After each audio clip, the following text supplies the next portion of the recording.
These days, artists live for innovation. Historically they lived for transcendent beauty. Art is a creative act, and artists have always been creative in how they use materials to create their art. Some of these materials can strike us as unusual, even when they become traditional. For hundreds of years artists that work in tempera use egg yolks to bind pigment in their painting. Here are 10 materials used in new, exciting, and sometimes disgusting ways by so-called artists. Be careful which ones you try at home. Human blood. To are looking for a red paint, you might think that blood would make a cheap alternative. Unfortunately, blood dries to a dark brown color. One modern artist, Vincent Castiglia, works exclusively with human blood to create his nightmarish visions. Perhaps the most famous use of blood in art was when Mark Quinn sculpted his own head out of his own frozen blood. Called Self, it takes 10 pints of blood to create each bust. Every 5 years he crafts a new one to show his aging process. There were reports in 2002 that the bust had melted after being stored in a freezer that was unplugged by builders working on art collector Charles Saatchi's home. This is unlikely, however, because the artwork travels with its own refrigeration unit. Part of the meaning of the piece is dependency. If the freezer ever breaks, then the art melts. Mark Quinn is fairly relaxed about what happens after his death. One thing is sure, with no more Mark there'll be no more blood, and these portraits will become a lot more valuable. While some media used in art, like marble and bronze, are meant to last through the ages, there are those who prefer their art to have a more ephemeral lifetime. One artist, Lenny Payne, was inspired by the artistic potential of toast when they cut smiling faces out of toast for their child. Payne uses a blowtorch to scorch bread black and then scrapes away at it to create the right pigment. Using a number of slices, he creates portraits of famous people as a meditation on how quickly fame fades. Some of the portraits he creates in bread that will eventually go moldy will barely outlive the fame of their subject. To help his artwork survive a little longer, Payne has experimented with soaking the toast in resin and painting them with varnish. This has not always been done in time, and he once lost several slices of a portrait to the nibbling teeth of mice. Everyone's a critic. The beauty of photography is that it can capture a moment and make it last forever. When you seductively finger fruit, you no longer have to worry about the image being lost. For Stephanie Sarli, her videos and photos have brought her fame and infamy, and brought her up against Instagram's rules about sexually suggestive content. But then challenging society's standards is part of the point of the work. Some see Instagram and other social media companies' rules as being illogical. Why is a man's nipple okay to see but a woman's worth banning? If you photoshopped a man's nipple over a woman's, would that be okay? By pushing her fingers into juicy fruit, Sarli is pushing the boundaries of what is acceptable. 3. Some people just love to smother their food with cheese. Who can blame them? It is pretty delicious. But does melting cheese all over everything make pretty art? Yes, according to Cosimo Cavallero. Inspired by a time when he accidentally dripped some cheese on his chair, Cavallero has put cheese on everything from sheds, to entire hotel rooms, to dresses. Once applied, he takes photos of the cheesy messes to immortalize them.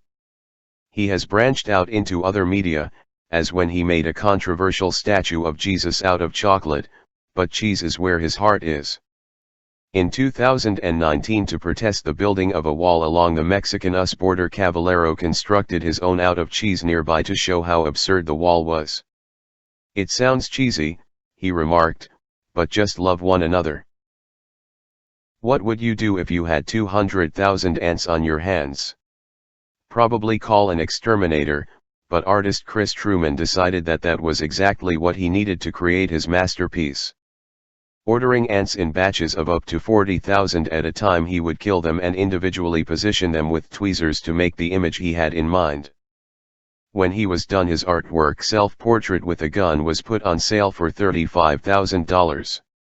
The ants would be killed by exposing them to nail polish remover, but eventually even this relatively human death began to bother the artist. It took several years, not because of the actual labor, but because at one point I started to feel bad about killing all of the ants and I stopped the project for over a year. Then I decided that the first ants would have died in vain if I didn't finish the work, so I decided to continue. It is believed that the piece ended up being sold to Ripley's, believe it or not. We tend to discourage children from playing with their food, but we might be denying them a potentially lucrative source of income.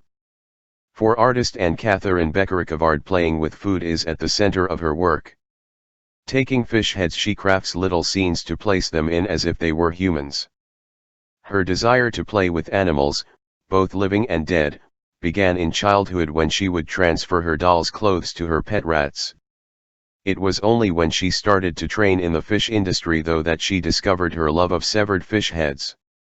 Her creations may not be everyone's idea of high art, but they make you smile and make you think.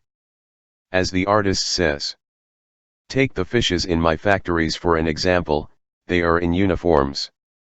They are asexual and give a global message. That is neither the condition of women nor the condition of men. That is man, the human being, in general. The factories represent a state of conformity to the man, to the common citizen, as there is so much work in the production line, the modern times. The dehumanization. Can fish be art? You'll just have to mull it over for yourself. Artists have been using pencils for art for hundreds of years, so this entry surely isn't that weird. But it is the way some modern artists are using their pencils that is strange. Instead of just drawing with them, they are turning the pencils themselves into art. While some are attaching pencils together to construct large artworks, others are cutting into the graphite core of the pencil to sculpt miniature masterpieces. Salavat Fide is just one artist making use of his very steady hands to work on a tiny scale. Using a very sharp blade to carve out the soft and brittle center of pencils, Fide has recreated everything from world landmarks, to Game of Thrones swords, to astronauts. While the artist needs a steady hand to make them, his viewers need good eyes to see them. Some of his works are less than zero. The face of Abraham Lincoln is one of the most recognizable in the United States. Featured on the 1-cent coin, he appears in almost every handful of change. Those images of him are tiny, however, and Richard Schlatter decided he wanted to make a big one. Using over 24,000 pennies, he created an image of Lincoln 12 feet high and 8 feet across.